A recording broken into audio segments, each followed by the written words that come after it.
બનાસકાંઠા જિલ્લામાં આવેલા જુનાડીસા ગામમાં સત્રા શહીદ દરગાહની મુલાકાત કરાવીશ। આ પવિત્ર દરગાહ જુનાડીસા પાટણ હાઈવે પર આવેલ છે।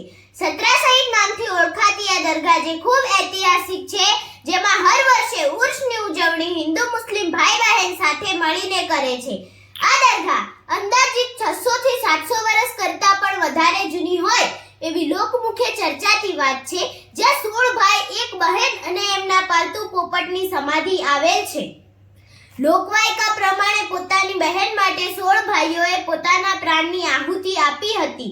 જૂની અને પ્રચલિત લોકવાયકા પ્રમાણે 16 ભાઈઓ સાથે ઈશ્વર અલ્લાહમાં અતૂટ શ્રદ્ધા ધરાવનાર એવા સૌથી મોટા અને માત્ર એક જ બહેન જન્નત માળી, જે ડાકુઓ લૂંટારાઓના હુમલાથી બચી ગયા હતા, પણ જ્યારે એમને આ લોહિયાળ ઘટના નજરે નિહાળી હતી એટલે પછી એમને ઈશ્વર અલ્લાહ જોડે એક જ દુઆ કરી કે હે ઈશ્વર અલ્લાહ, જ્યારે મારા પ્રાણ બચાવનાર આ દુનિયામાં નથી રહ્યા તો હવે હું એકલી જીવીને શું કરીશ?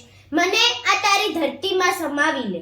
એમની ઈશ્વર અલ્લાહ સાથે અપાર શ્રદ્ધા હતી, માટે ધરતી માતાએ જગ્યા આપી અને પછી આ માનવરૂપી જીવિત આત્માએ જીવિત સમાધિ લઈ લીધી અને એમના સાથે રહેતો એમનો પાલતુ પોપટ પણ સમાધિ લઈ લે છે।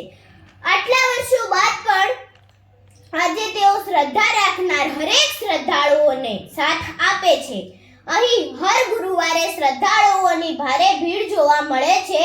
અહીં ફૂલ, શ્રીફળ અને ચાદર ચડે છે અને લોકો પોતાની માનેલી માનતાઓ પૂરી થાય ત્યારે પેડા તેમજ ચૂરમાનો પ્રસાદ લાવે છે અને આ જગ્યા પર વર્ષોથી જૂની માનતાઓ પૂરી થવાના દાખલા છે। એટલા માટે જ આ સ્થળ સત્રા શહીદ નામથી જગજાહેર થયું છે।